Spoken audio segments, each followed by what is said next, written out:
tassa bhagavatu arahatu samma sambuddhassa. Namo tassa bhagavatu arahatu samma sambuddhassa. Namo tassa bhagavatu arahatu samma sambuddhassa. Good afternoon, everyone. Yeah, so we are going to discuss the 4 Brahma Viharas, and then we are going to practice the meditation on 4 Brahma Viharas. So the term Brahma Vihara can be translated into English as divine abodes. The reason then it is called divine abodes is that these are actually not about any divine realm, but they are actually human virtues, the wholesome mental states that can bring us to to divine abodes, particularly the Brahma world. And in fact, we don't have to go there.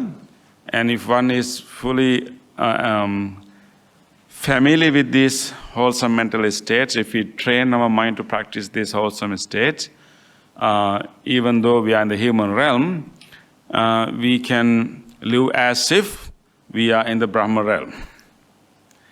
And that is what is said at the very end of the Metta Sutta, in the Karaniya Metta Sutta, right? Do you have this book with you, right?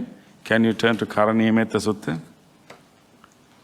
It is page 19. So the page 19, verse number 1, 2, 3, 4, 5. Number 5th. Here it is said, Tittang charang nisinnova sayanova yavatasa vigada midho etang sating aditthaya Brahma metang viharang idamahu. Did you get that phrase Brahma Vihara there? Yeah, Brahma metang viharang idamahu. So it says that, this sutta is about loving kindness, the first Brahma Vihara, metta. And it says that if someone develop loving kindness to the level, to the extent, tittang charang nisinnova, whether we are standing, walking, or lying down, standing, walking, and sitting, or lying down in any 4 posture, and as long as we are awake. That means, all the waking hours. Etang sating aditthaya. If we develop this mindfulness, here the term mindfulness is used, the mindfulness or remembering to have loving kindness. So mindfulness in Buddhism has a wider meaning, and one meaning is to remember. So here, to remembering or not forgetting loving kindness. If someone can maintain continuous attitude of loving kindness, whether someone is standing, sitting, walking, or lying down, in all waking hours, if you want someone remembered or maintain loving kindness, Brahma metang viharang idamahu. The English translation says this, they say the highest conduct here. But it's a Brahma metang viharang idamahu. That is called the living in the divine abodes right here, right now. So that is why it is called Brahma realm, because we can come to a complete different level of being, different level of consciousness in our life, even while we are living, when we practice these 4 sublime virtues that we are going to talk about. That is the reason that it is called Brahma Vihara. The divine abodes, they are mainly 4 sublime or wholesome states of the mind. And it's also called another name. There's also another name for this. It's also called Appameya, which means immeasurable, immeasurable or limitless. Because these four qualities can be developed without measure. There's no limit to that, without measure. As long as there are living beings and we can cultivate and expand our loving kindness to that level, so even it can go beyond any living being. So it's immeasurable, limitless. Anyway, so let's try to be familiar with these four virtues, four mental states, and then we can think about practicing. So first one is metta, and usual translation is loving kindness. So you here already you see there are two words here, loving kindness. It shows the difficulty in translating this word into English. That is why they somehow get two words and combine and try to get some closer meaning of that. But the term metta comes from the idea of friendliness. Friendliness. So, but this is more like a universal friendliness. You can call it loving kindness, but it's more like a universal friendliness, genuine willingness for everyone to be well. You treat everyone like a friend. And so you develop this attitude towards this world that there's no enemy to us. So you treat everyone in the friendly way. So this friendly attitude, this the willingness for everyone to be well, and it is called loving kindness. And Bhante Purnaji translated it as benevolence. Right? So anyway, so that is loving kindness. Mainly maintaining that friendly attitude and looking at everyone, treating everyone like a friend. Not wishing any harm, but if you are a true friend, what do you want, what do you wish for your friend? Yeah, you only wish good for our friend, right? And if you treat everyone, every being, even a tiny being, everyone in a friendly way, and that is that attitude, that wholesome state is called metta. You can call it loving kindness. And Bhante Gunaratana translates as loving friendliness. And then we have benevolence too, there are many ways. Or sometimes people simply translate it as love, but it's very dangerous because love is very overused term. Maybe you can say unconditioned love, universal love. Maybe you can say that. So that is the first quality. So that means that we maintain this attitude. Maybe we maintain this wish in our mind. This wish in our mind, this willingness in our mind, that everyone that we meet, everyone we hear about, everyone we remember, we just have this wish of be well. Be well, right? Have that wish, be well. And maybe before you talk to someone in your heart, you can say, be well, and then talk. Right? Before you answer your phone, you see the number, he's going to call me, going to be some trouble, that is why this person is calling me. So before you answer the phone, you make a nice wish. Like a friend, he's in trouble maybe, but you make a nice wish and you answer it. So, but before that person influences your mind, you purposely generate this wholesome wish and you answer. And there'll be a big difference if you can do that. So that is what we call, loving kindness, in wishing well-being, maintaining this wish, willingness for the well-being of everyone that we see, hear, and encounter. And then other three qualities are related to this primary quality. This loving kindness is the primary quality, primary virtue, primary wholesome mental state. And when you have this friendly attitude. That's, this well-being attitude. Oh, there's another translation.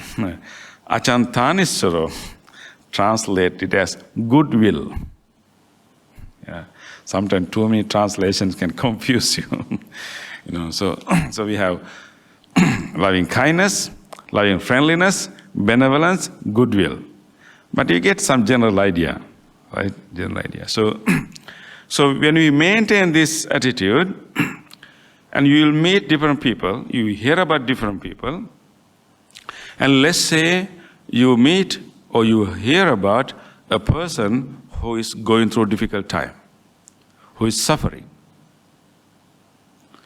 And when you meet or hear about a person who is suffering, who is sick, going through, a relationship issue, financial difficulty, when you hear about such a person, what you feel?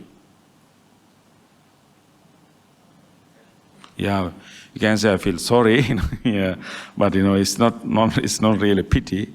Yeah, it is a compassion. So that means your willingness for that person to be free from that suffering. Your disapproval of that person to be in that suffering, but your willingness, your wish, or even your readiness to help that person to come out of that suffering. So compassion or karuna is always related to suffering. So when you see a suffering being, painful beings, and what you develop is compassion. It's actually the loving kindness. It is manifested as compassion when you encounter a person who is going through a difficult time, painful. So it's the same, like a primary quality is this goodwill, this loving kindness, this genuine wish for everyone to be okay, well. And then when you encounter suffering, and it manifested as compassion. Like, you wish that suffering to go away, you are ready to do any help you can do. That is compassion. That is karuna. So we have Sister Karuna there. Yes. And then the third quality is mudita. Do you have mudita here? Oh yeah, she's covering it. Yes. So mudita. Mudita is that just like when you encounter suffering, it manifests as compassion. And when you maintain this metta, this goodwill, this willingness, this wish of well-being, and you encounter people who are doing okay, who are happy, who are living a good life, who are healthy, who has enough money, who won the lottery. You find these people who are like, having their good time. They're happy. And when you meet those happy people, and that loving kindness, that metta is manifested as mudita. That means rejoicing the happiness of others. Rejoice in the happiness of others. So we usually translate it as sympathetic joy. Sympathetic joy. Joy. Sympathetic joy. Maybe something called altruistic joy. But it is joy. You are happy about someone's happiness. Yeah. That is mudita. What would be the opposite of mudita? Can anyone guess? Someone is happy. Someone is doing good. They are in good health. They are rich. They are very good. And then you have mudita. But what could be the opposite of mudita? Jealousy. Yeah. So in order for us to remember mudita, you can remember the opposite quality, which is the jealousy. So mudita is exactly the opposite of that, genuinely rejoicing the happiness of others. Yeah. And then the difficult one, which is the upekha. Upekha is the equanimity equanimous. Maybe the easiest way to remember the upekkha is the balance. The term balance. Yeah. Balance will be a good term for us to remember. Usually, the upekkha can also be understood as how we face different ups and downs in our own life. But in the context of Brahma Vihara, it has slightly contextual meaning. But normally, even like we go through different ups and downs in our life, right? People praise us, and sometimes people criticize us, right? And sometimes we have pleasurable experiences, another time we can have painful experiences. So this is like we go ups and downs. So usually when we are having good time, we get so attached to it. Sometimes we get fooled by it, and we even think about ourselves as a very very high of us, and we ridicule others, we look down on others. Right?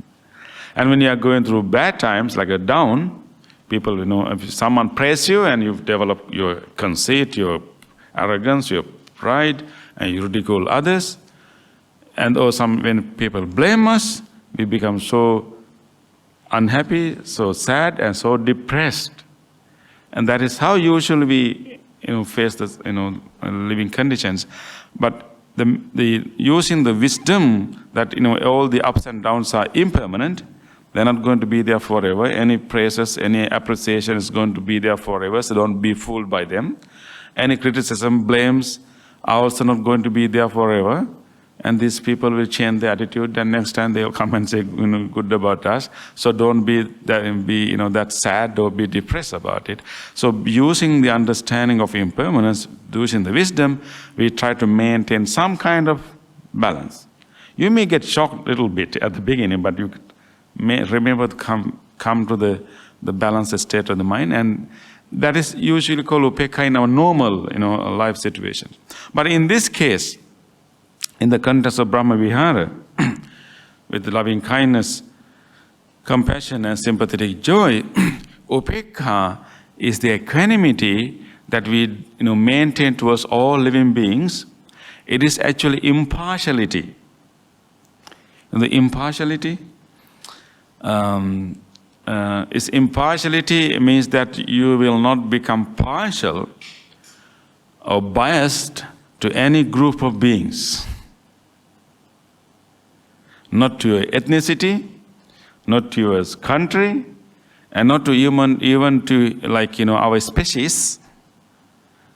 And you maintain this impartial quality, impartial state towards all living beings.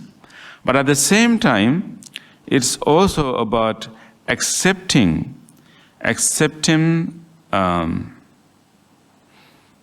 reality, because no matter how strongly we wish for someone to be free from suffering, there can be circumstances that person will stay in this suffering anyway. Maybe that's a very difficult condition, difficult circumstance, but we cannot change it. Maybe that can be self-inflicted suffering, and you try your best to help. You're so compassionate, you help and help and help and help. That person never listened to you, maybe never follow that advice, still keep suffering in the same way. Sometimes we need to understand our own limitations. So then in that situation, we should continue to help, but at the same time accepting that the beings are the owners of their own karma, and the dependent origination is the underlying principle. The karma is at work, and therefore there's only limited help that we can do to anyone. So you accept. It doesn't mean that you don't want them to suffer, but you develop this acceptance. You maintain impartiality towards all beings, and then you also maintain equanimity towards beings or people when our wishes are not working. Because if everything, if we, let's say you wish may all beings be well and happy, if we expect, just because I say that, all beings will be well and happy next minute, it's not going to happen, right? But we should maintain that wish all the time, and we should, use our speech, our, behavior, to make it a reality, not to at least, harm any others. But at the same time, we need to understand that, we are in the samsara. Everyone is the owners of their karma, and there's always limitations. Definitely our metta can work, our karuna can help others to relieve their suffering, our mudita will help other people to increase their happiness, but there can be some circumstances that we are helpless. That, very limited thing that we can do. In such situation, we have to maintain equanimity. Stay in balance, not be really upset why that is happening, but maintain that equanimity. So that is called upekha. That is a difficult one. Upekha is a difficult state to develop. So like impartiality. And if you don't have upekha, you'll be very exhausted very soon. Your effort to help others. So it's like not you don't expect specific results. You keep helping, but you don't expect specific results, because that we can keep helping, but what kind of changes going to happen to the other person is very open. Other person may appreciate it, other person may get benefit from it, other person may understand it, or may not understand it. Maybe understand it not to the speed that we want that person to understand it. So it's all complex. It's not under our control. So you accept your inability to control everything. That is upekha. Okay, so those are the the four sublime qualities. You can actually understand this, and one of my friends actually gave me a very nice simile to understand that. It is like, the metta is, you can think about like a tree, like a sapling, a small plant.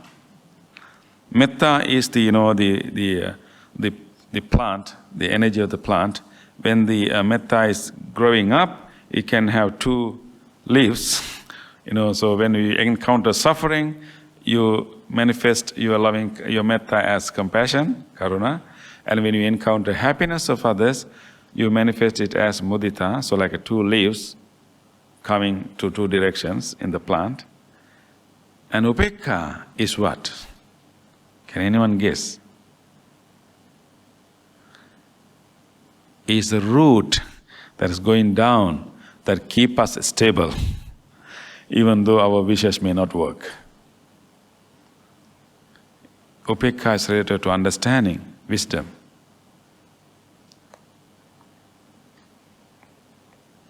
Maybe someone can do a nice artwork, like a plant, naming, the trunk in the middle is, loving kind, metta. Two leaves are karuna and mudita, and root is upekha. Anyone good in art here?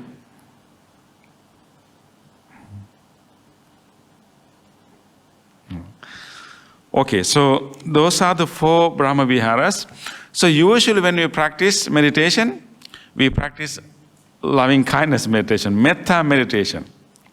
And we don't get much chances to practice karuna meditation, or mudita meditation, or upekha meditation.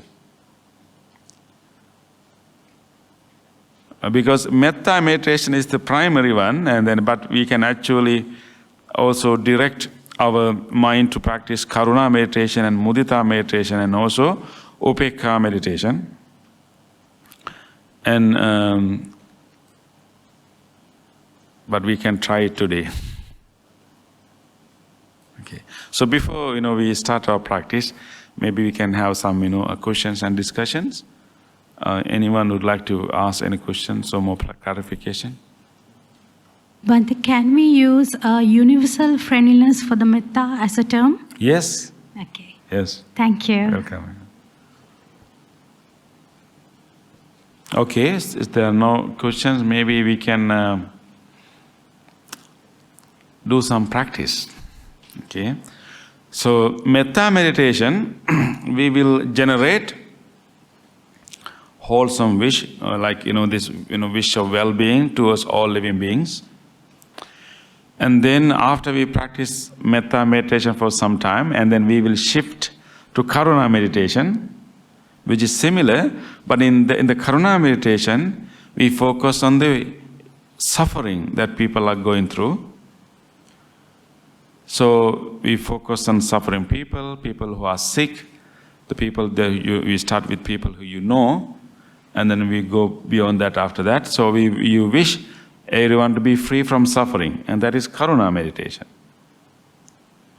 And then we will focus on the people who are doing okay and who are happy.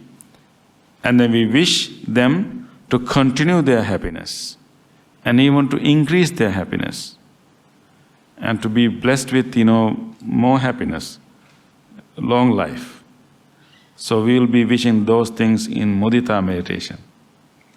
In equanimity meditation, you try to maintain impartiality and you try to, contemplate the reality of our life, our sansaric life, and you contemplate the working of the karma and working of the dependent origination and the impermanence, and then you maintain equanimity towards all living beings based on that understanding.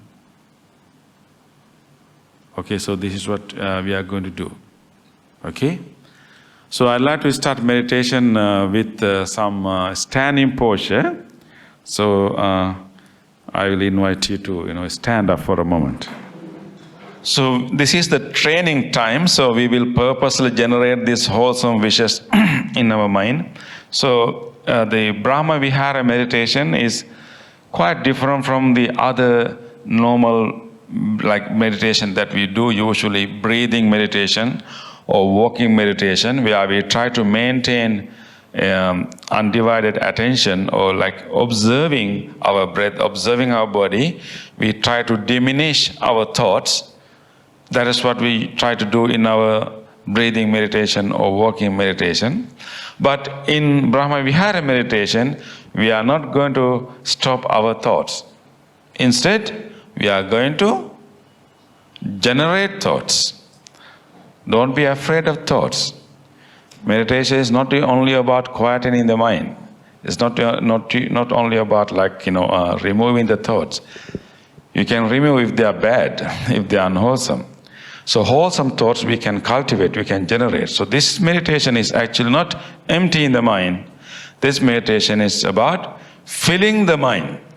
You are going to fill your mind with wholesome thoughts. There's no room for any other thoughts, only wholesome loving kindness thoughts. So don't try to stop your thoughts. Don't try to be afraid of thoughts. Be free, but make sure that these thoughts are of one kind. Loving kindness type, or maybe compassion type. But we are going to proliferate thoughts, generate thoughts, and keep generating thoughts again until our mind is full of that thoughts, and that thoughts will generate a state, a mood, a wholesome state of our mind, which allow us to experience freedom from all the other hindrances. And it is a definitely healing and soothing state of the mind. So with that, but we will start with some mindfulness first, so we'll generate thoughts before. So I would like you to, try to balance your posture, and maybe you can spread your feet a little bit apart. Usually we tend to lean to one foot more than the other, but right now we are going to feel the weight in our both feet. Try to feel the balanced posture, feeling the sensation in the feet. Try to pay close attention to your feet, the press muscles in your heels.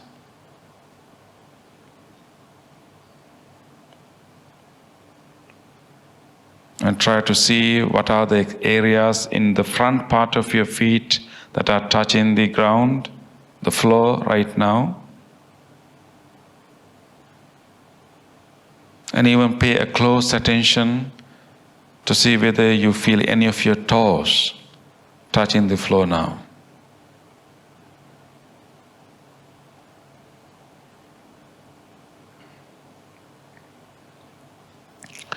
With this awareness of the feet, acknowledge that I'm standing right here, nowhere else, but right here in this hall. So very simple moment. Very simple.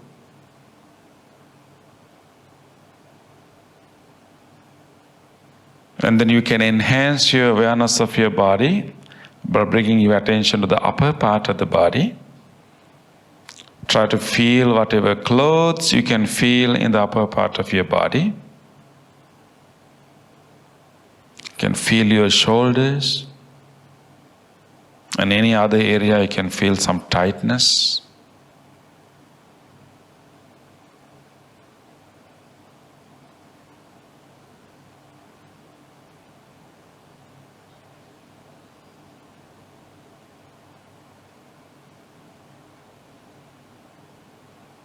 And you can bring your attention to the front part of your body, around your chest and the belly. Closely observe exactly what do you feel in the front part. Any cloth you can feel in that area.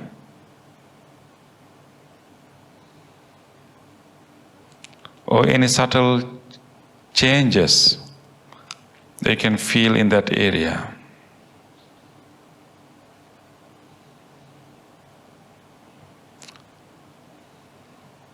Maybe we can feel the subtle changes in the chest and the belly with our breath.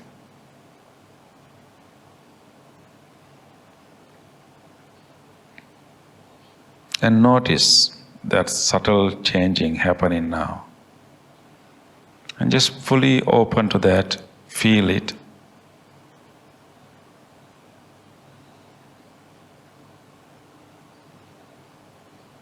Just acknowledge that I'm standing right here with a balanced posture.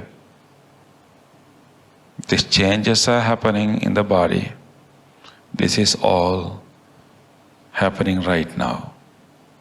Nothing else. This is all happening, nothing else.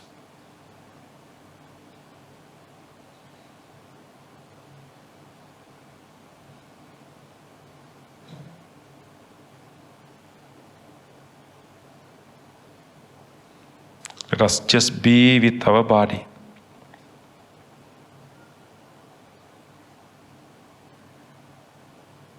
Experience the simplicity of this moment.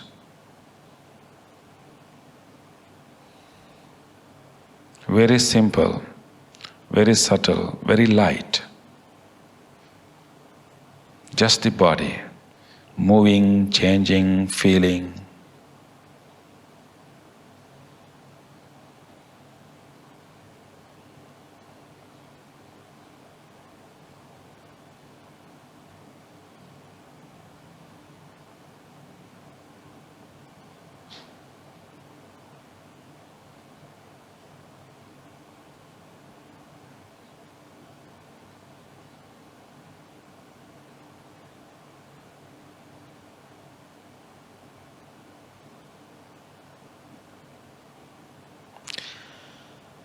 Okay, with this awareness of the body, let us now slowly sit down. Let us try to maintain this awareness of the body. Even when we are sitting down, try to pay attention to the movement of your legs and bending of your knees and the body, touching sensation with the chair, maintaining the whole attention to that whole process of sitting down. You can sit down slowly. Let us now adjust our body For a deeper meditation on Brahma Viharas, try to sit in the balanced way in your seat. If possible, try to keep your both feet even on the floor.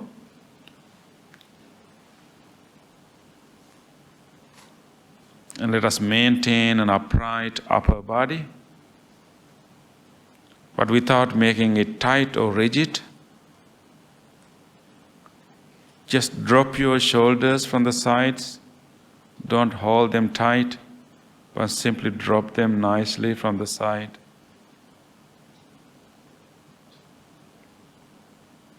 And keep your chin straight, somewhat parallel to the floor.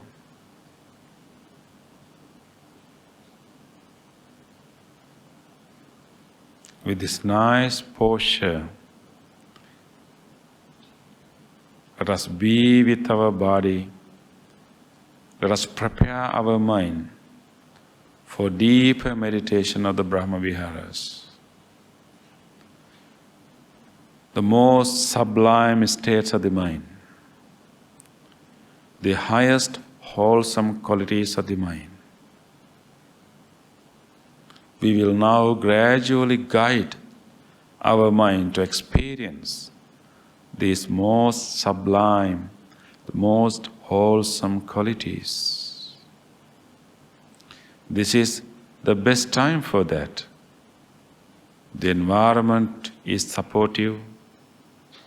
This gathering is helpful. All the conducive conditions are here for us to generate and experience the most wholesome states of the mind.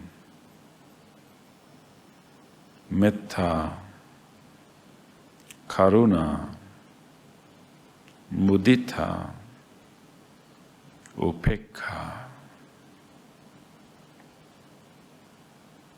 Sabbi sattha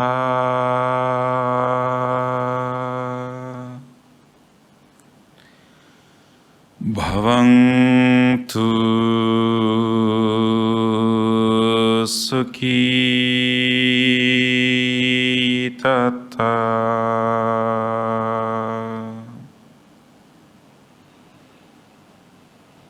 Sabbi sattha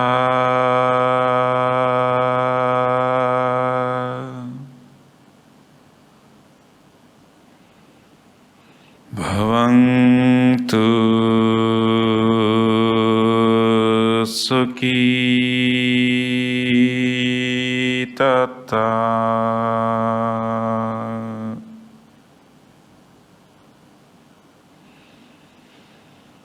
Sabbi sattha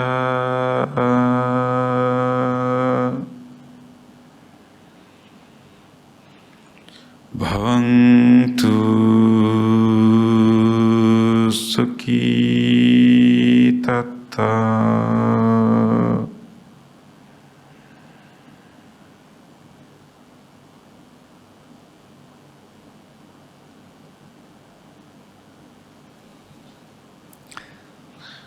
Let us generate a genuine sense of friendliness, goodwill,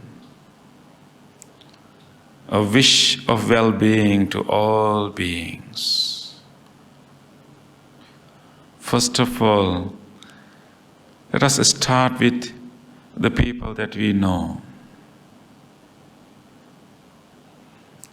You can focus to people who are familiar to you, people who are dear to you. Just bring few of them to your mind. Let us genuinely generate this willingness for them to be well.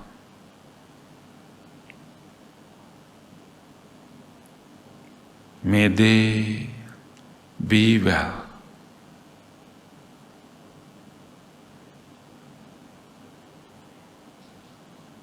Be well. Be well.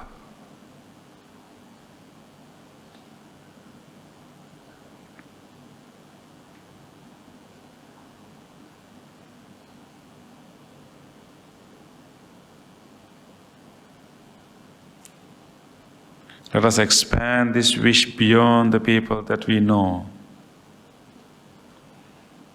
All people living in faraway places.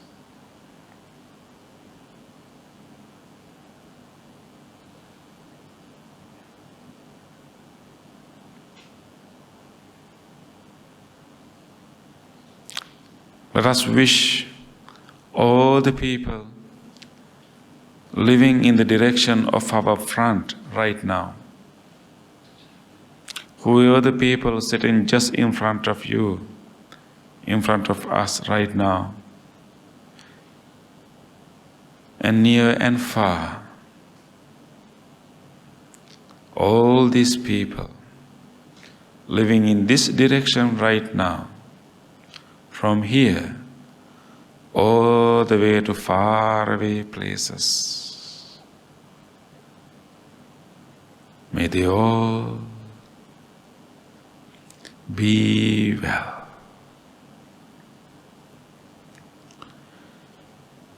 Be well.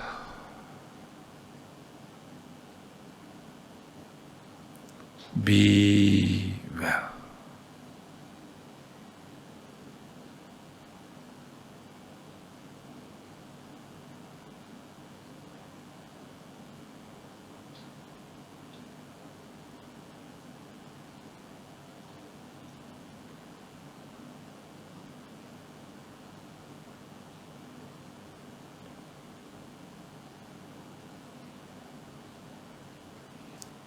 May all people living in the direction of our right,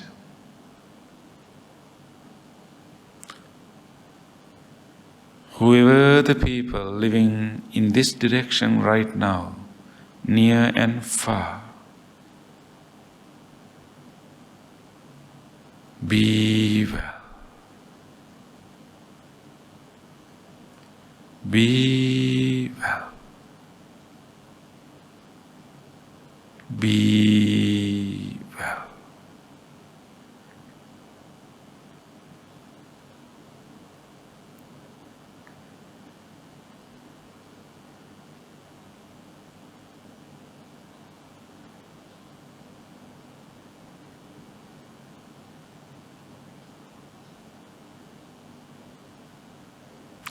May all people living in the direction of our back, whoever the beings living near and far in this direction right now,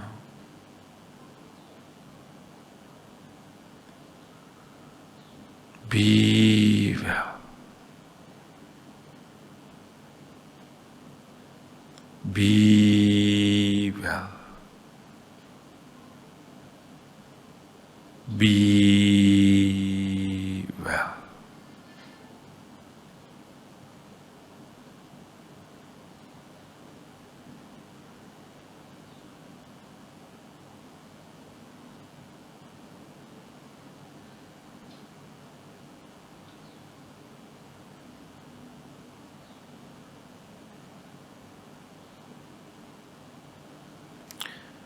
May all the people living in the direction of our left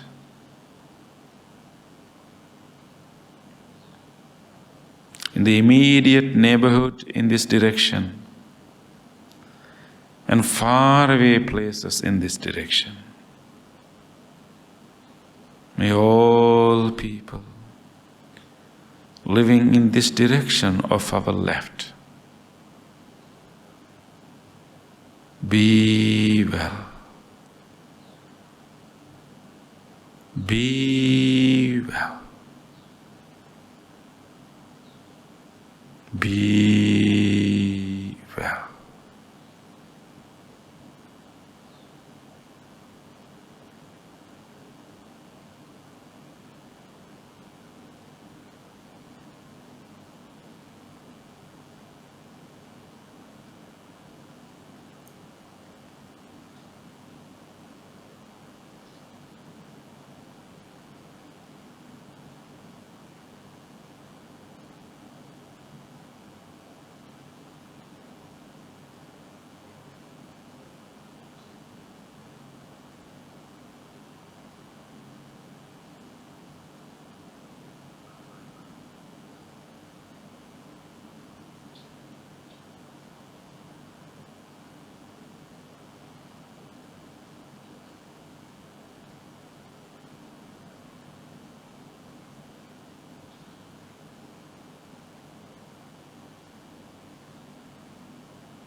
May all beings, other animals, and all the beings in all different realms, above and below, may all beings in every direction be well, be well, be well. Let us now manifest our loving kindness, our metta, towards karuna. Let us now direct our mind to all the people and beings who are going through pains, sufferings, and difficulties right now. Let's cultivate compassion, karuna, towards all of them. Recall to your mind your friend or your family member who is going through some form of suffering right now. A person who is sick,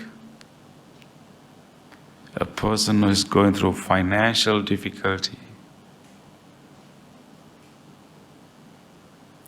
person who is suffering mentally.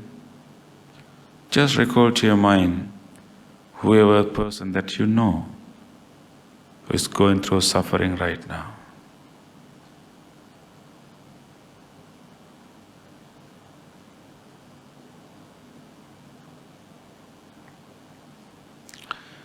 Let us generate this karuna, genuinely wish the freedom from the suffering of that person. May he, may she be free from suffering, be free from pain, be free from difficulties.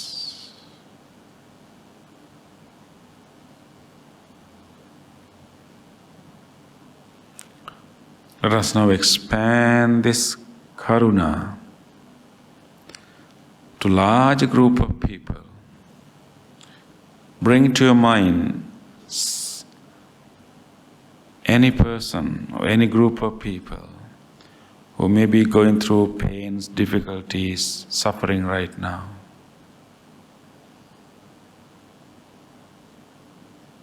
People who are in hospitals. People who are stuck in conflict areas.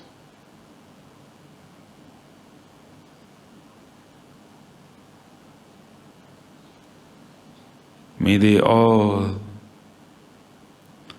be free from suffering. Be free from pain.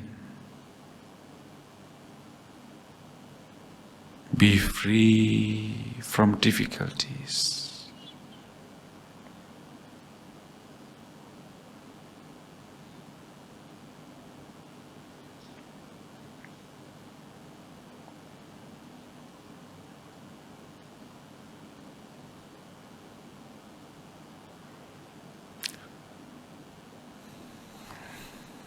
Let us direct our compassion to all directions, to all people and beings living in each direction. If there's any person, any being who is suffering right now in the direction of our front,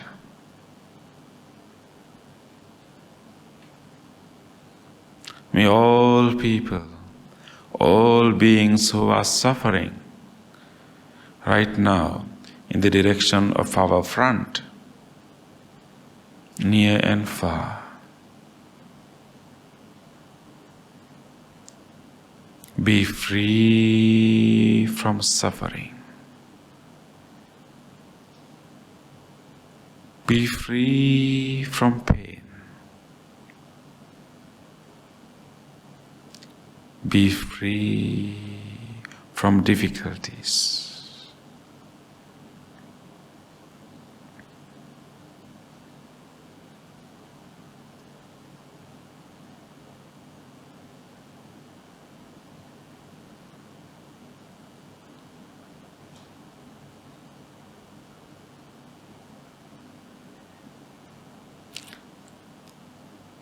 May all people, all beings who are suffering right now in the direction of our right,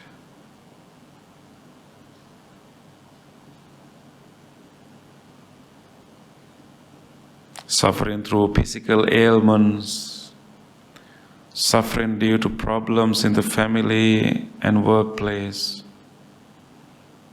suffering due to conflicts and wars, may all of them, in the direction of our right, be free from suffering, be free from pain, be free from difficulties.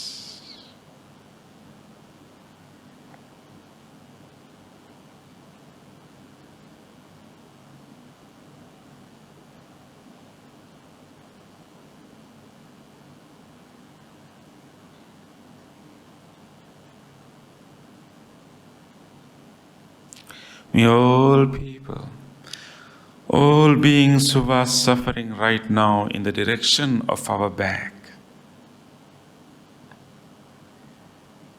whoever going through physical pains right now, whoever going through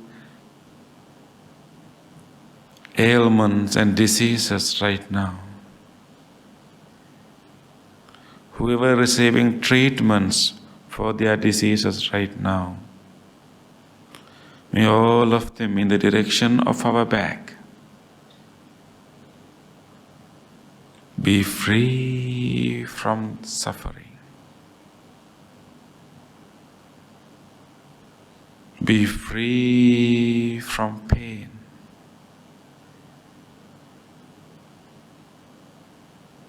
be free from difficulties.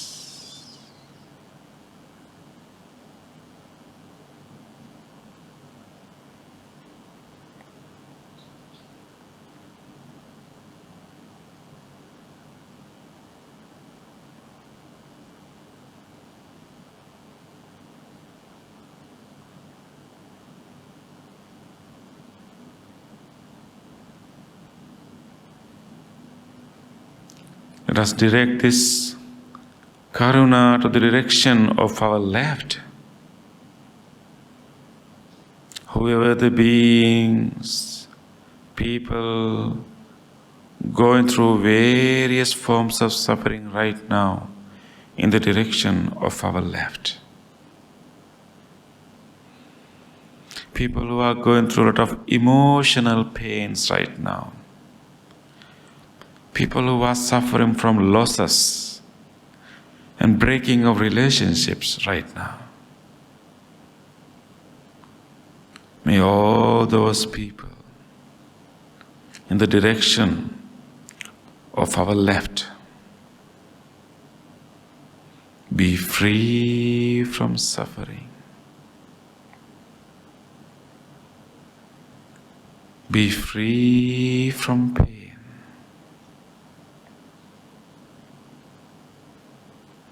be free from difficulties.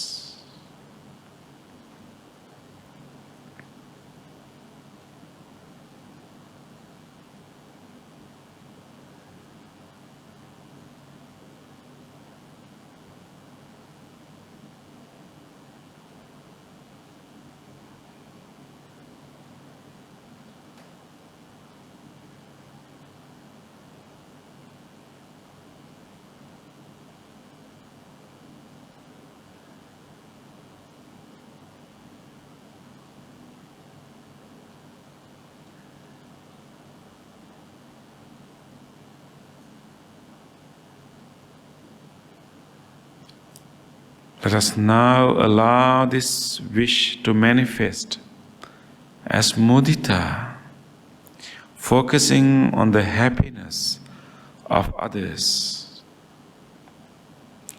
generating the rejoicing, approval, appreciation of the joy, the prosperity, the success of all others.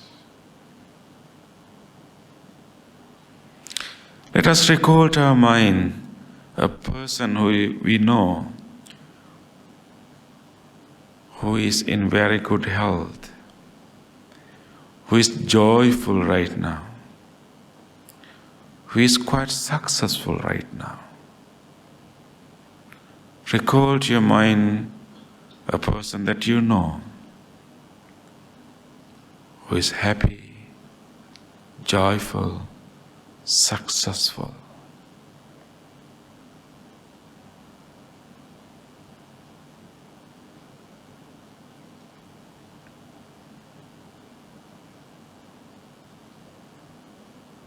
Let us wish this person to continue that joy, continue the happiness, and increase in that success. May he or may she maintain this happiness.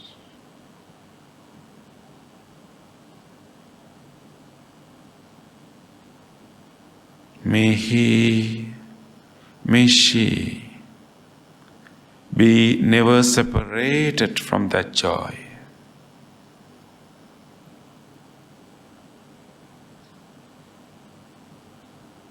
May he, may she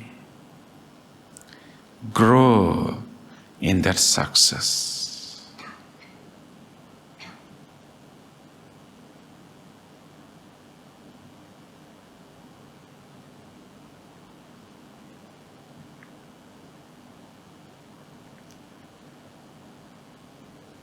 Let us expand this wish to all other people, all other happy people throughout the world, and all other happy beings throughout the world. Let us direct this mudita to all directions, the people and beings living in all different directions. May all people who are happy in the direction of our front, may all people who are getting ready to have good times with their family in these holidays, may all people who have received some profits and gains during these days,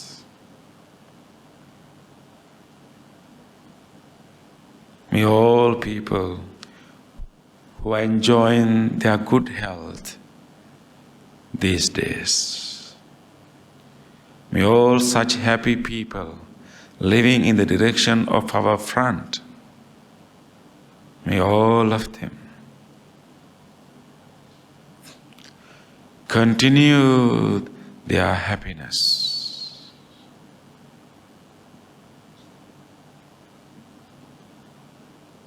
May they all be never separated from their joy.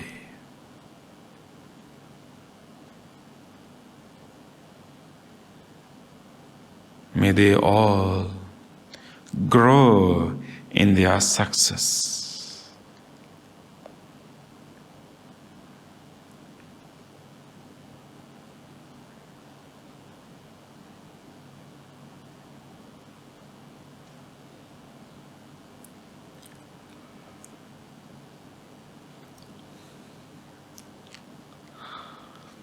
Let us direct this mudita to the direction of our right. Whoever the beings, whoever the people who are happy in the direction of our right. May all these people who are smiling, who are enjoying their time with their family, may they all continue their happiness. May they never be separated from this joy. May they grow in their success.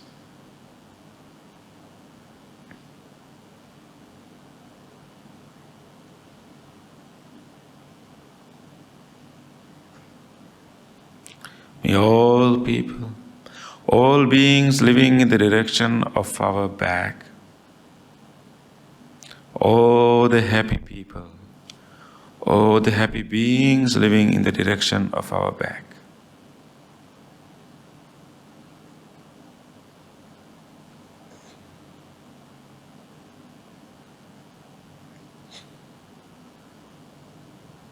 may all people who have a great success in their business, in their work, may all people who have achieved their goals, may all these happy people in the direction of our back, may they all continue their happiness.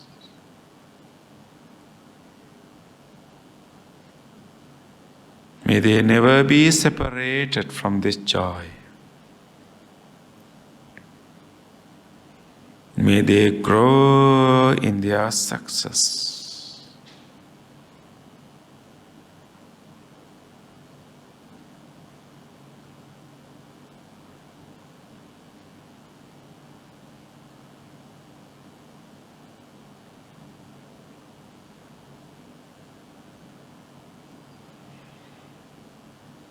May all people, all beings, the happy beings living in the direction of our left,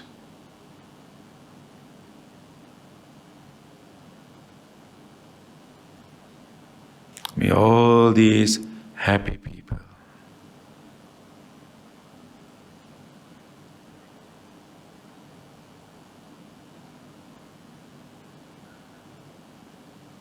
may they all continue their happiness.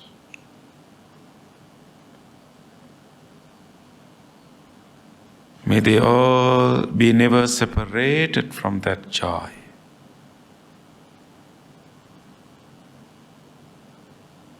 May they all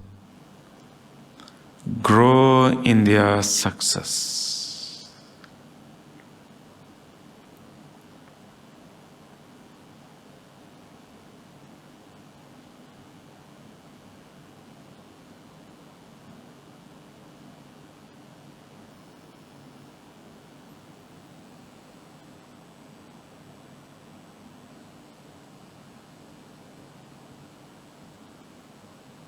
Let us now gradually guide our mind to have deep acceptance and equanimity in our mind towards all living beings.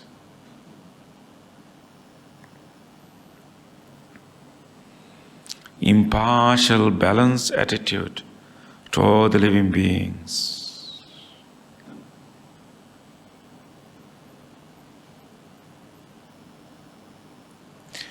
All beings are heir to their own karma. All beings are subject to the law of the karma.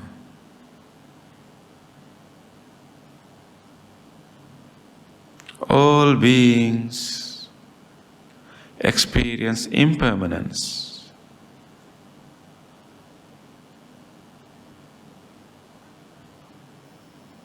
All beings are victims of their own defilements. This is the reality.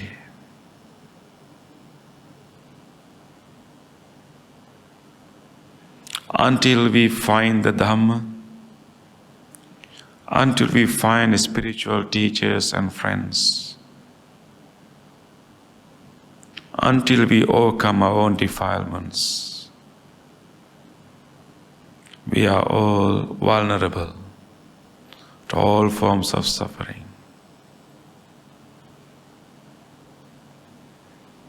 May all beings find the Dhamma. May all beings meet the spiritual teachers and friends. May all beings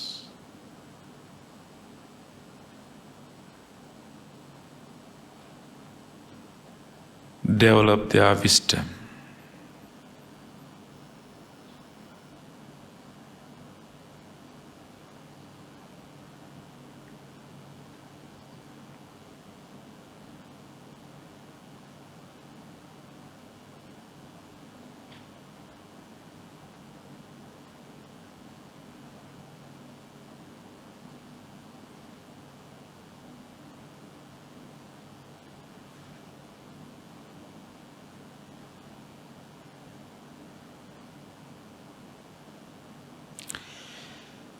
Sabbe sattha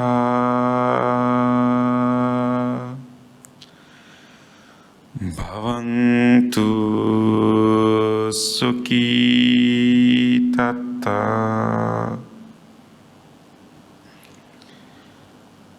Sabbe sattha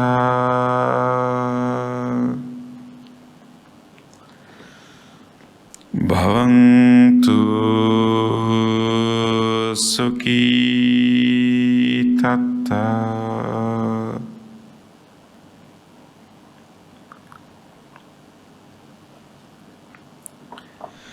Sabbe sattha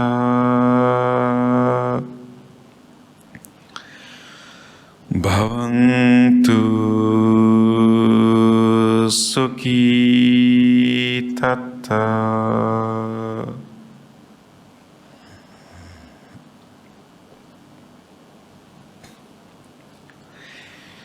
Gently come out of your meditation.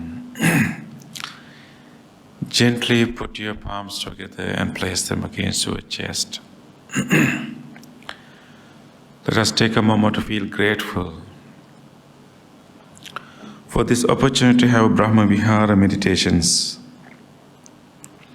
Deeply feel grateful to all great teachers, the enlightened masters in the past, who transmitted these teachings from generation to generation. And feel grateful to anyone or anything that you help and supported your meditation right now, including this chair, this room, and this supportive physical environment. With deep gratitude to all people and all things that made this meditation possible for us today. Let us say sadhu 3 times. Sadhu, sadhu, sadhu. Anyone would like to share their experience in meditation? Were you able to experience all these sublime states to some extent, some level? Any thoughts or sharing? Maybe I just share some of my thoughts. I feel relief, but at the same time, I felt that during the process, it's a bit of hypnotized as well. Yeah, it's self-hypnotized, but yeah, I mean, there's, we are gradually, guiding our mind to go to a wholesome state in our mind, but it is done consciously. Usually hypnotism means like, you are out of control, but there are also some form of self-hypnotism, but you are surrendering completely. But this here you have some kind of, awareness. So it's not exactly the hypnotism, but it's self-suggestion. And then, guiding our mind to go to a wholesome state. Yeah.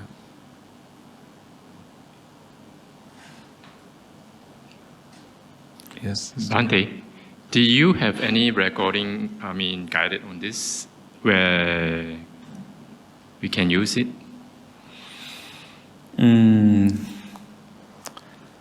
Okay, let me think. Yeah, maybe yes. There are loving kindness meditation, but I think the Brahma Vihara meditation is quite rare. Usually we stop with loving kindness, metta meditation, because it's the primary one. Because sometimes when you also do metta meditation, we also use the phrases like, may all beings be free from suffering. So when you say that, it's actually compassion. But we don't much say about people continue their joy or happiness, yeah. I think there's one recording about loving kindness, but I don't recall whether anyone recorded any, Brahma Vihara meditation.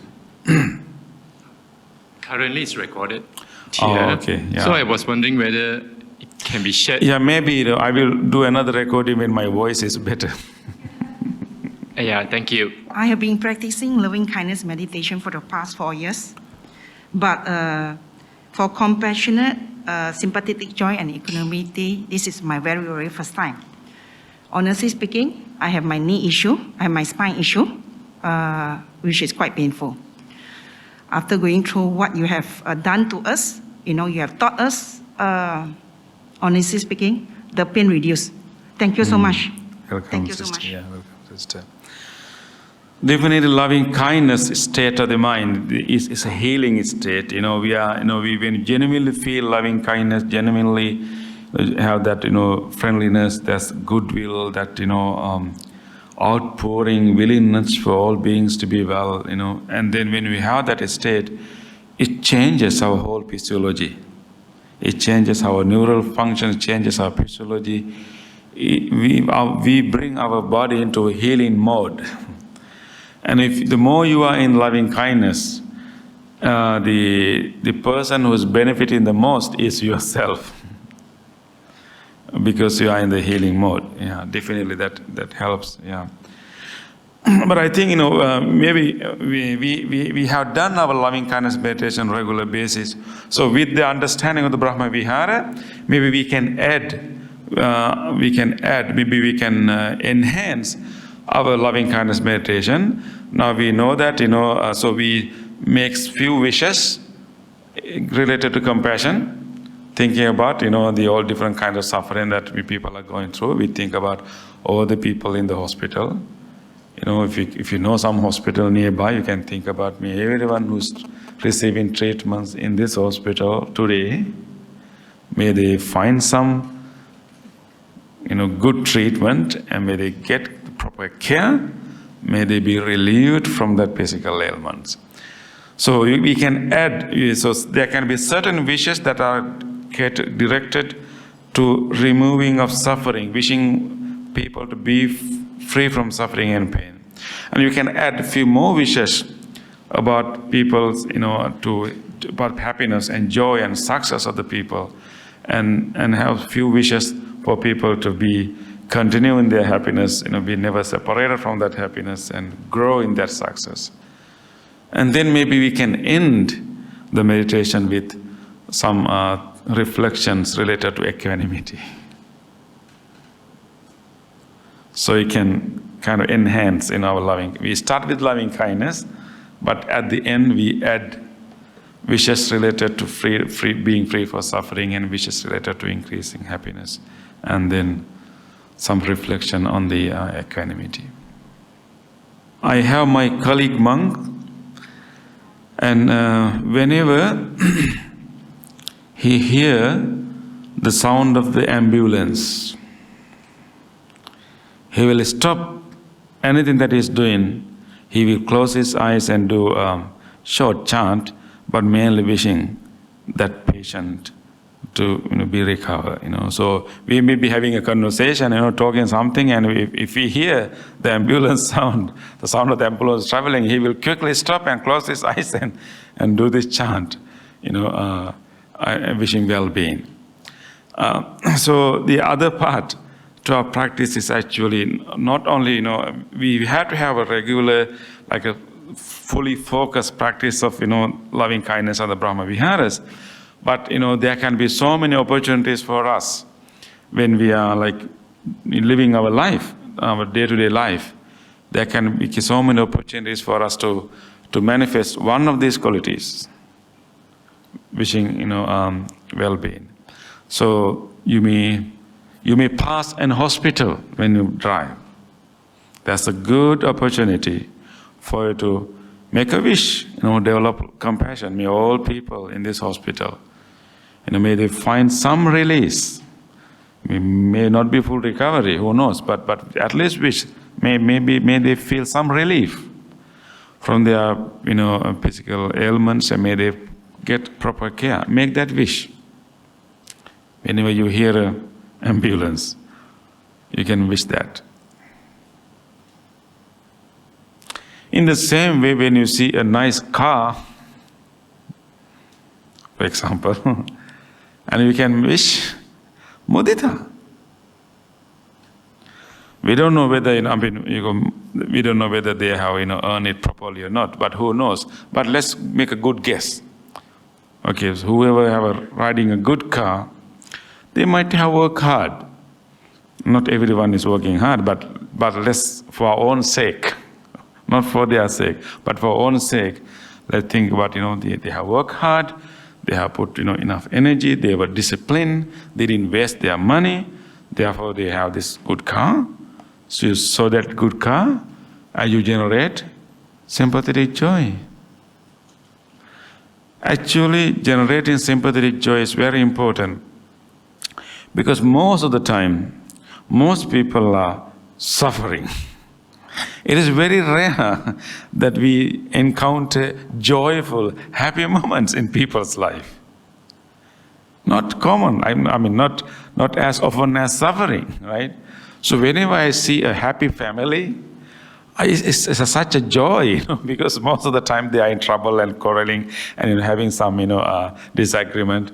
But the moment you notice a happy family, happy couple, rejoice that.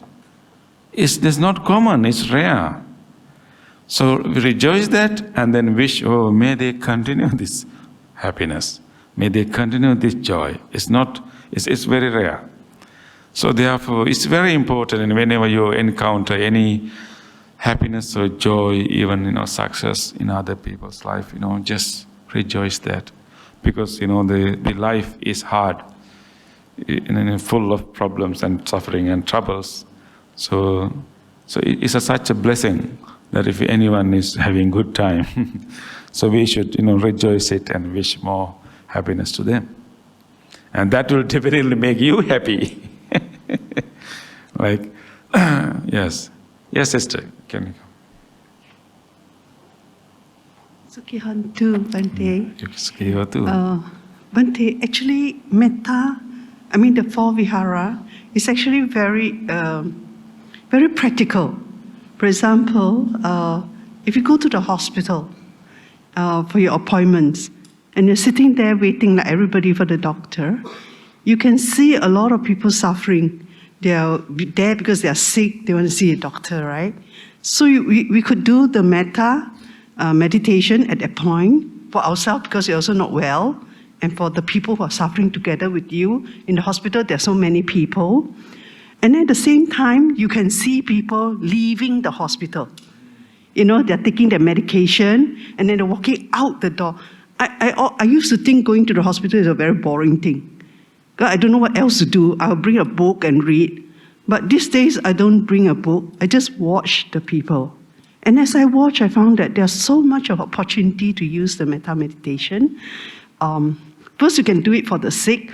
Then you could do it for the people who are leaving. Because they're leaving, they're so happy. For all you know, especially the hospital I go to is a COVID hospital. There are many COVID patients leaving.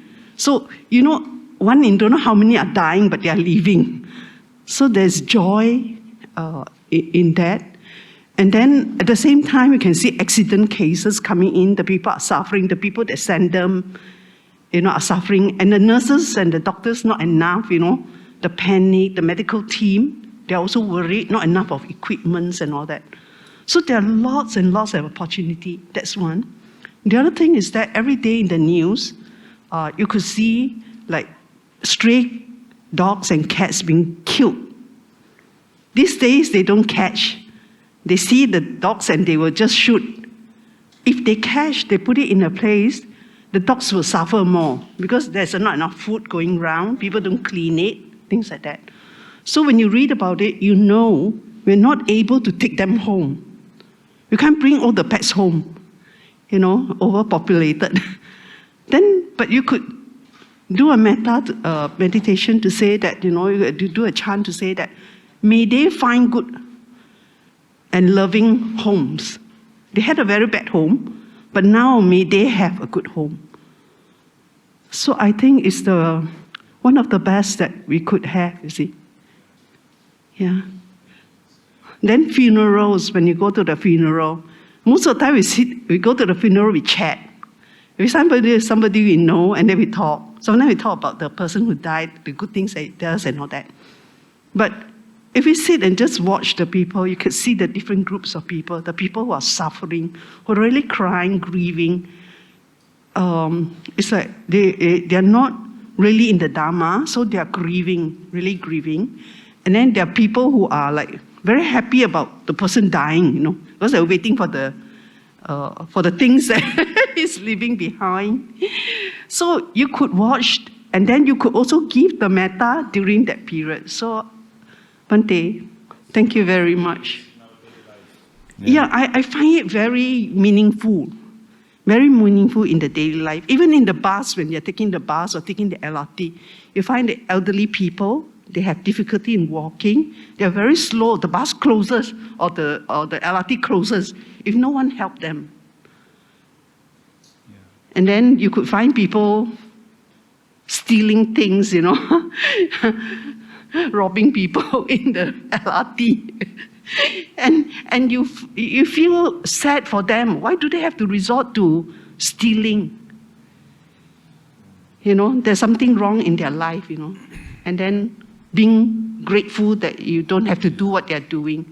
Something to that effect. Yeah, definitely it's also like, definitely keep wishing, you know, like maintaining this wish of well-being. When we see suffering, we wish them to be free from suffering. When we see happiness, we wish them to, you know, increase happiness. But it's also like, you know, helping, you know, doing something if it is possible. Yeah, whenever something you could do. Possible, yeah. Yes, it's not only wishing, but also really doing sometime, you know. Yes, because a lot of times we do things, we say, may you be well and happy, may you be comfortable. But are we really thinking of the comfort? Like in the hospital, my sister was warded 11 days there. I was taking care of her. When I wish the neighbors, you know, all her neighbors, because we can't stay overnight. So every time when I go in, I wish the neighbors, may you all be well, comfortable, happy and peaceful, right? I actually look, you know, some of them really need help. They need water. There's not enough nurses to give them water. The family members are playing their handphones. And they said they're looking after the sick. They're playing their handphones. So this sick person is trying to reach for water. But we could help. We could offer water. We could help her with the water. Yeah. Somebody is all wet, you know. So we can look for opportunities, right? Yeah. Yeah, so what I'm saying is that we are learning something not for the sake of learning or it's like it's Dharma, so we are learning it, but it's something that we can apply, practically use it every moment, wherever we are, at home or outside. Yeah. So I want to thank you very much. This is a very, sister, very good thank topic. You, sister, for sharing. Practice. Yeah. Thank you. So, thank you. So, when we develop these 4 Brahma Viharas, so there will be very less things that will disturb us. Because, you know, whenever we encounter, you know, any suffering or happiness or even our inability to help. In all these situations, we develop either loving kindness, metta, or karuna, or mudita, or upekka.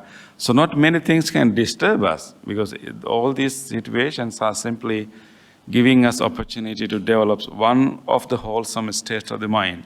So there will be less things in the world that will disturb you when you develop that. Yeah. Bhante, just a question, yeah. In case of emergency, right? How do we complete all these long, comprehensive wishes? Can you give us a shortcut, please, in case of emergency? You mean yeah.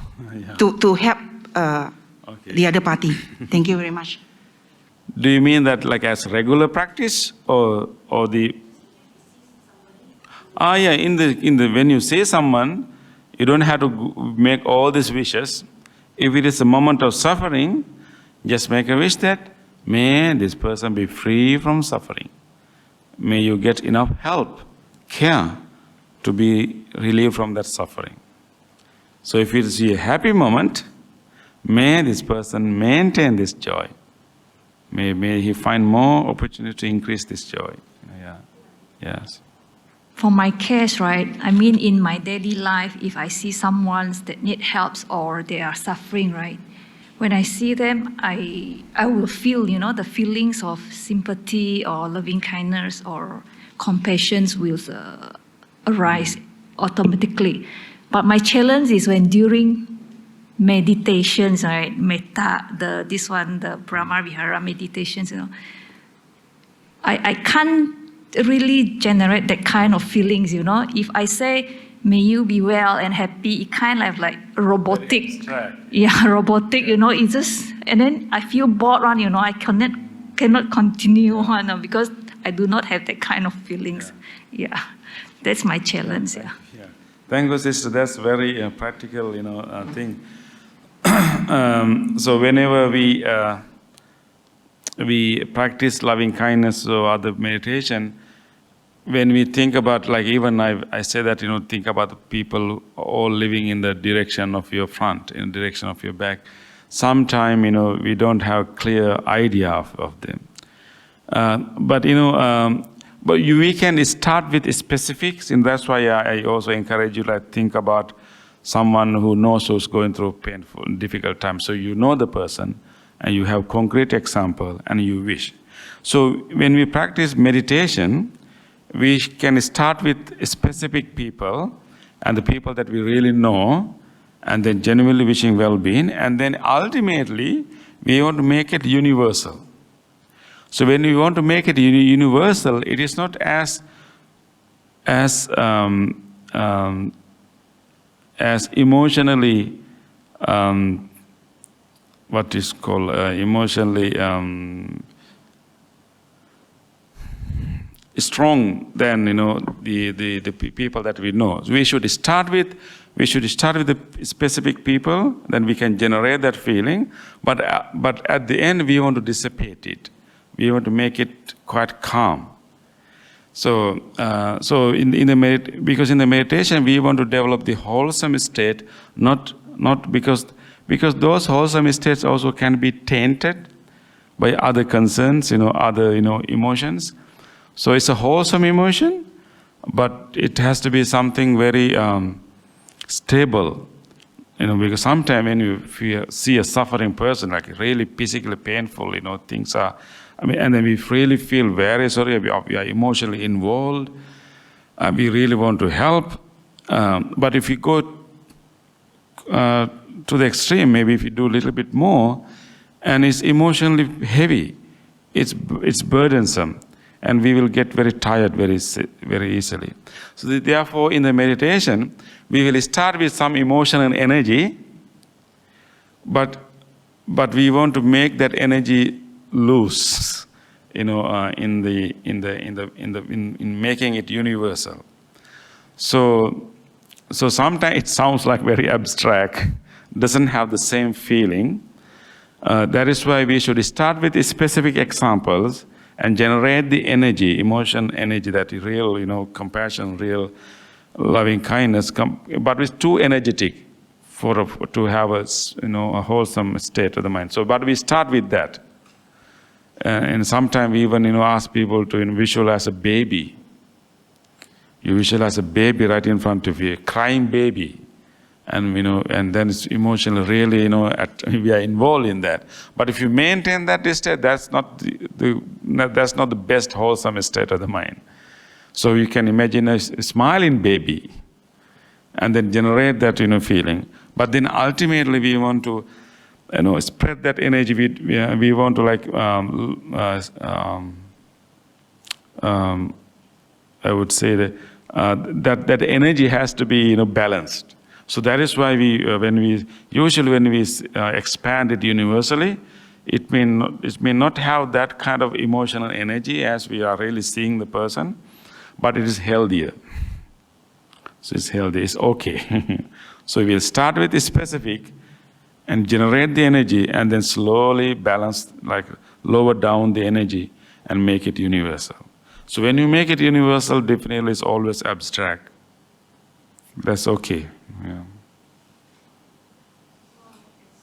As you say, I'm supposed that, just now you said you generate first and then gradually you will become calm and yes, right? Yeah. Yes. It's not that you always want to keep that kind of feelings all exactly. the way, right? Okay. Yeah. No, I know. It's not it is calm. Sure. Yeah. Thank you. So it looks like boring, but actually that is healthier. Yeah. Yes, very fine. Good evening, Bhante. I've got something to share as well. Yeah. I think about 20 years ago, I've attended Bhante Punaji's talk, and he actually shared... 20 years ago? Yeah, it's about... Okay. It's very long, yeah. That time when I newly came to KL, he had a talk in over here. So what happened, he actually taught us about generating the metta within. So those were the days where I always looked like very fierce kind of person. But after that, when I start learning on metta within myself, everyone used to compliment me, Juliana, you got a beautiful smile. Yeah, and I find it like, hey, it works, That's why I really enjoy it. Yeah. So you benefited from that practice. Yes. Yeah. And definitely when we practice Brahma Viharas, we also include ourselves. Yeah. But today I skip that, But you can also include ourselves. But when we include ourselves, we have to be very careful to do that. We have to look at ourselves as one of the living beings, and not really seeing this. Okay, this is me. I'm wishing me. But so if you can look at this being over here, one of the living beings sitting here. Let me wish that being first. So sometime our meditation we start with ourselves, but today I didn't do that. But anyway, so loving kindness and all these Brahma Viharas includes this being too. Yeah.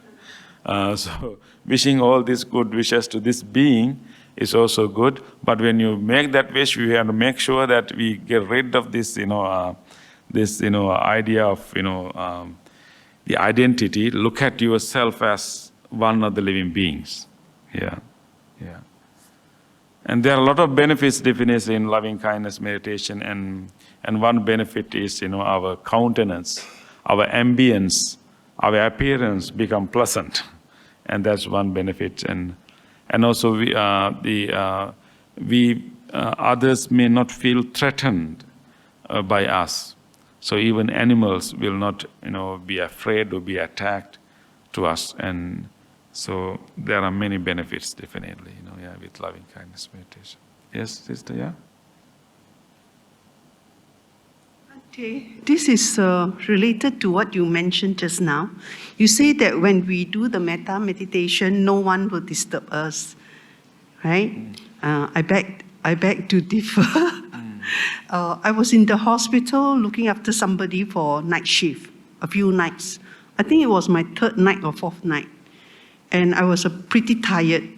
So each of the night, I would chant.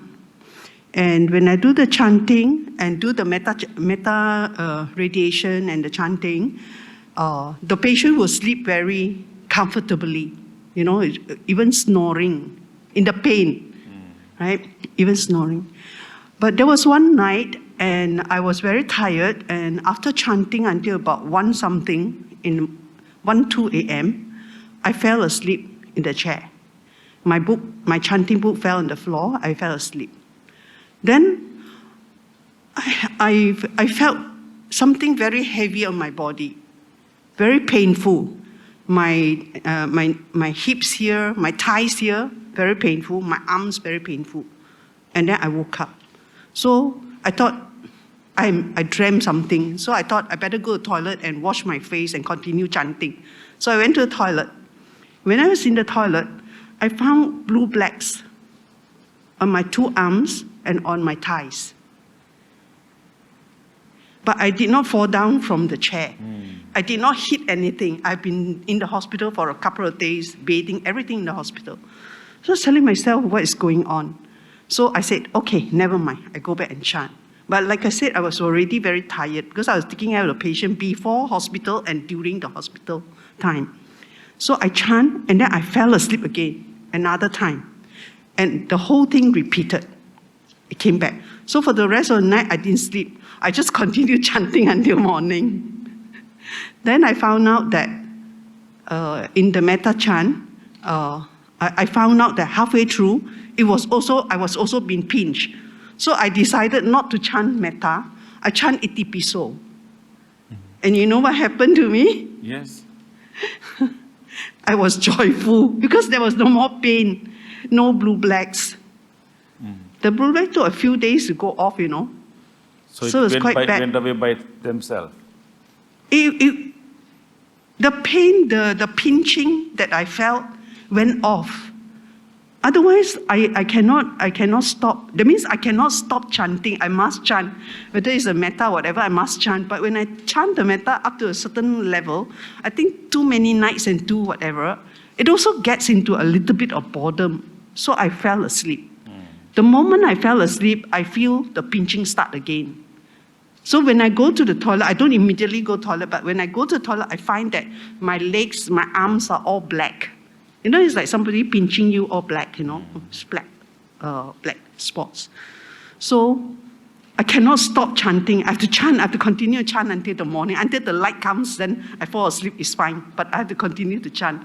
So my it's not a question, but it's my experience. Because just now you mentioned no one disturbs you. No. Technically speaking, What I it's said normally no one disturbs you. But in a hospital or in a, I don't know, hospital. No, I didn't say no one disturb you. I said that when we practice this, when we develop this 4 sublime states, there will be less things will agitate you, will disturb you. Like less things will disturb you. Yeah, you said not no one. Like incidents, situations, people, and because it doesn't mean that things going to change, but because you have now developed this attitude, so you use any opportunity to develop one of the Brahma Viharas. So there's nothing that can really hurt you in that sense, because you use them as opportunity to practice one of the Brahma Viharas. Yeah. But there will be a change also. Definitely our loving kindness will change the environment and other person too. Yeah. So that's why you said less things will disturb you. Yeah. I agree with that. I agree with that. Yeah. But I think there are changes in you and in other people. Other people too. Yeah. Sadhu. Thank you. Yes, Father. Bhante, just want to check with you that when first day you come, there are a lot of people are asking that you have a meditation class in January for first week of January. Is it this one? Is it this Brahma Vihara Meditation? So I haven't given the title yet.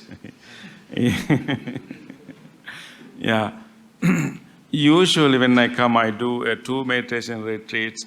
And the first weekend is more like, Brahma Vihara, more like samatha, more calming techniques. The second weekend is more insight meditation. It is more focused on the breath and going into more deeper insights. But unfortunately, this time I can only do 1 retreat. So I'm debating whether I'm doing the, the advanced one or this is also advanced, definitely. Whether doing the calming meditation or whether doing the, insight meditation. Maybe I'll do a combination of both, yeah. Yeah, yes, yeah. The Brahma Vihara, everything is like, it's about calming, yeah. Calming the meditation.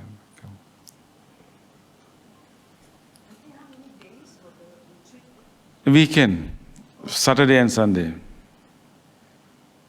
6th and 7th. I think so, yeah.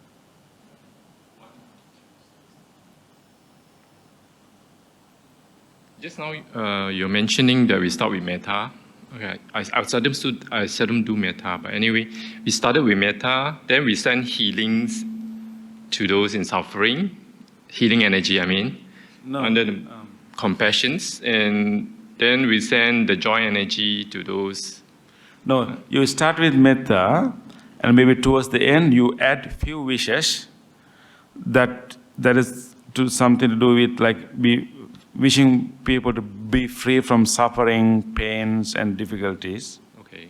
And add another few wishes, wishing people to continue, maintain, increase their happiness and joy.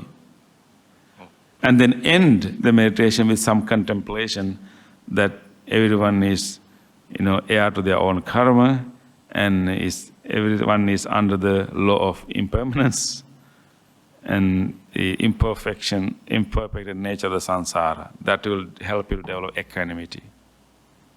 So we start with loving metta and add few wishes that is related to karuna, wishing freedom from suffering, and another few wishes related to mudita, wishing people to continue, increase their joy and happiness, and end with the reflection of the reality of the world.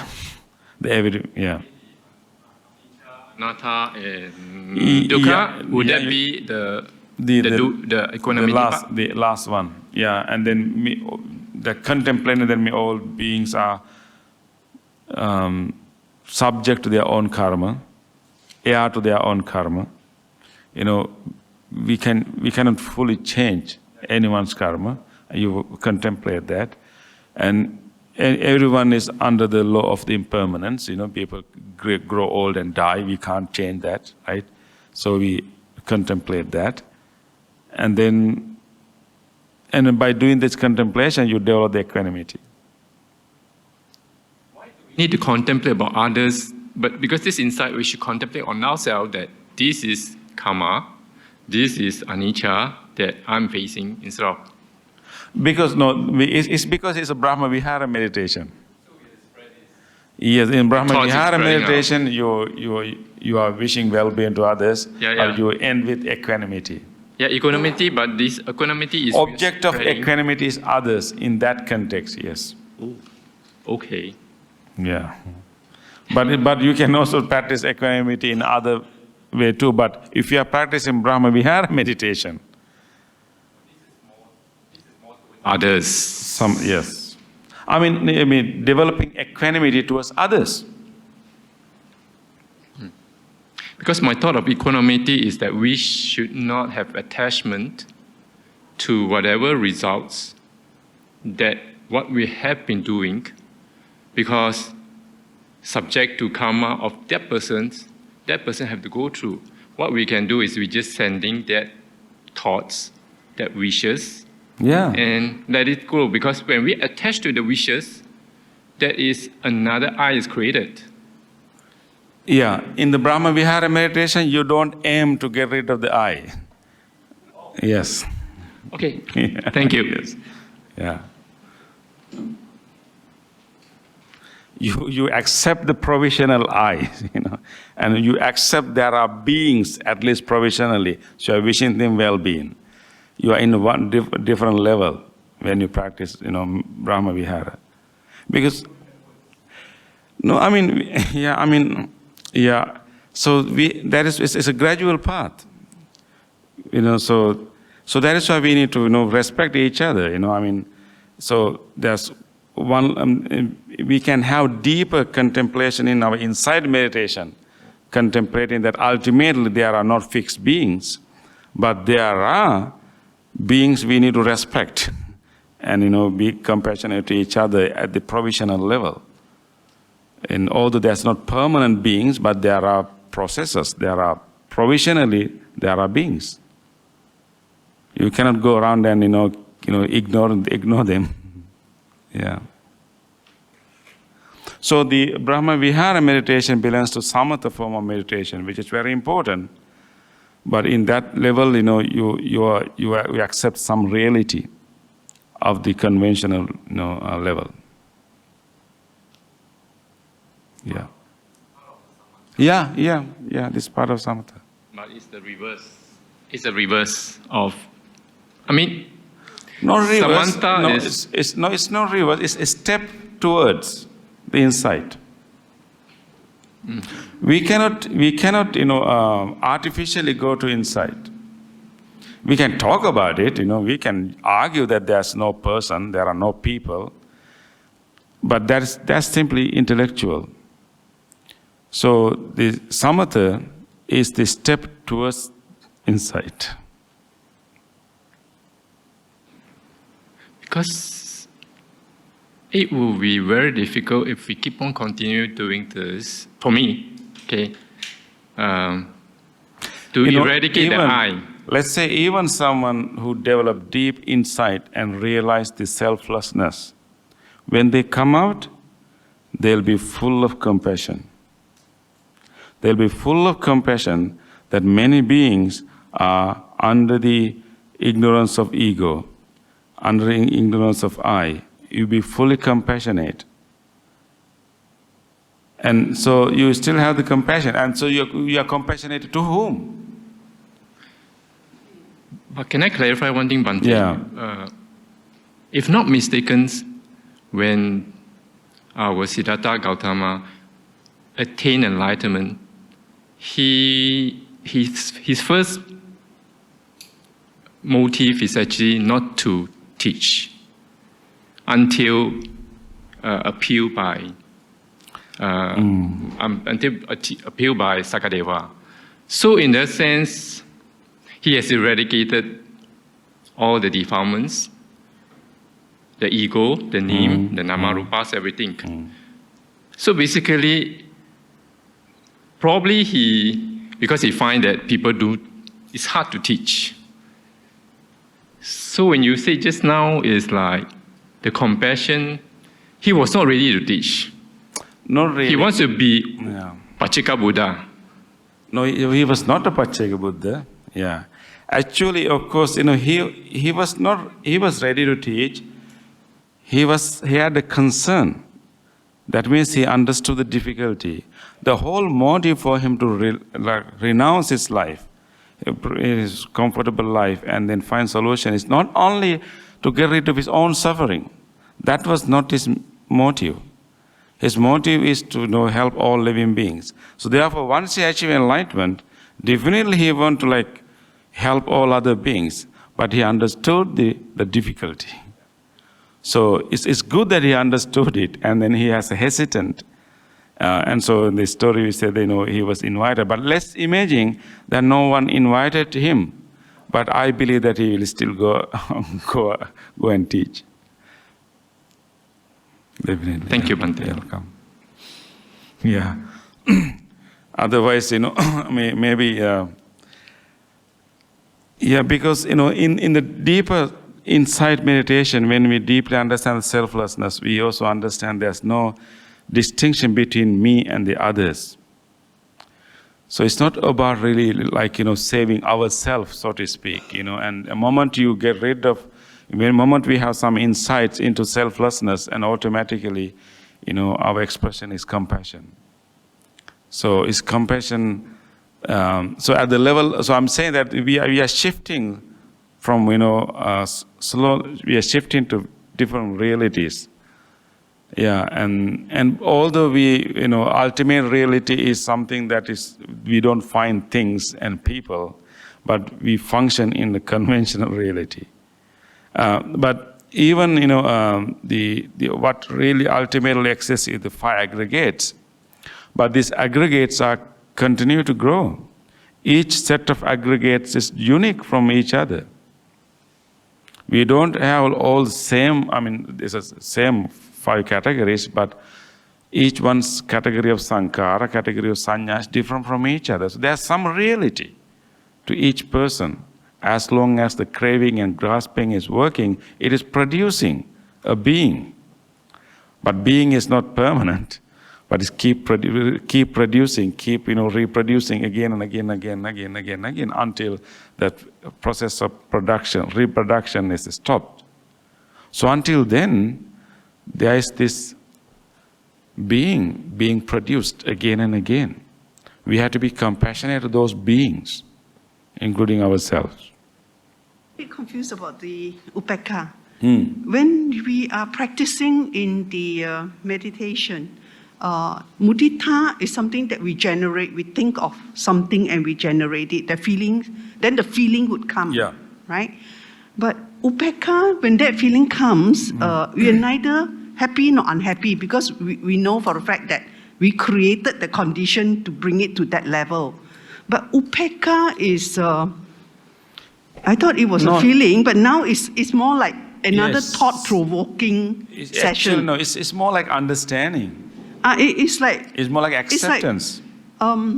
It's like a reflection that we are doing, a reflection on the universal truth, a reflection on the elements, a reflection on the senses, like the sankharas and all that, all the senses.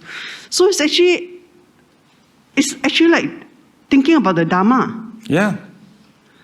Dhamma, but you use it to develop this equanimous attitude towards all beings in the context of Brahma Vihara. How do you link it to all beings? That means you say this is applicable to all beings. How do we link it? The practicality we are talking about. Mainly, actually, you maintain this, metta, mudita, and compassion, but there can be moments that you are unable to help. Your wishes are not working, and nothing is changing, and people continue to suffer. And are you going to give up your karuna? No, right? So at that moment, we have to maintain that equanimity and say, I did my best, but everyone is subject to the karma, and they have their own journey. So you don't lose hope, you just maintain equanimity. Meditation, is that it come out like that? No, it comes, normal life comes like that. In meditation, it comes like acceptance and understanding. It's not as a strong emotion as loving kindness or, and it's sympathy, joy. Very stable, understanding, acceptance. Meditation is more like we are contemplating on the 3 universal realities. Upekkha, it can be applied in many contexts. When it is practiced in the context of Brahma Vihara, it is our impartial, equanimous attitude towards all beings, understanding that, just because our wish, many people may not change. Their conditions will not change. Just because you wish that may all be people in the hospital be free from suffering doesn't mean that everyone will discharge tomorrow. Okay. Right.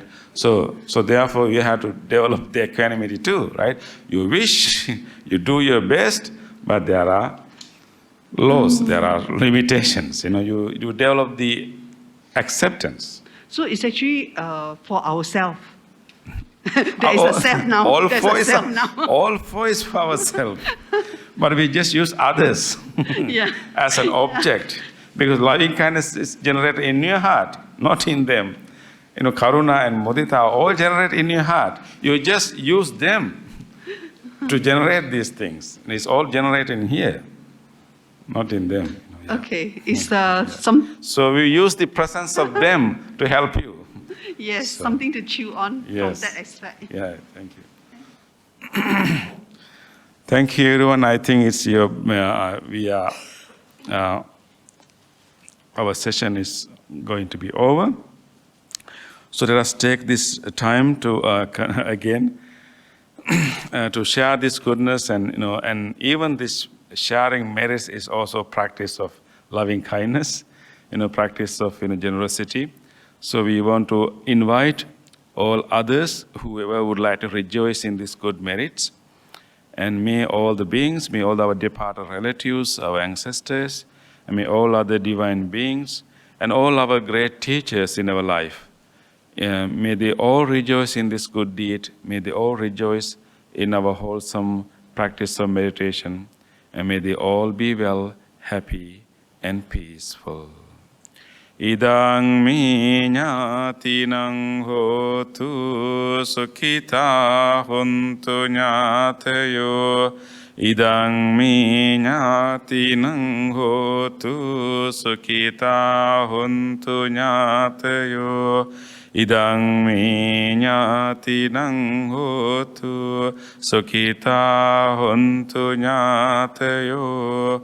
Ettavata ca amhihi sambhatang punya sangpadam sabbe deva anumodantu sabba sangpatti siddhya. Ettavata ca amhihi sambhatang punya sangpadam sabbe bhutanumodantu sabba sangpatti siddhya. Ettavata ca amhihi sambhatang punya sangpadam sabbe satthanumodantu sabba sangpatti siddhya.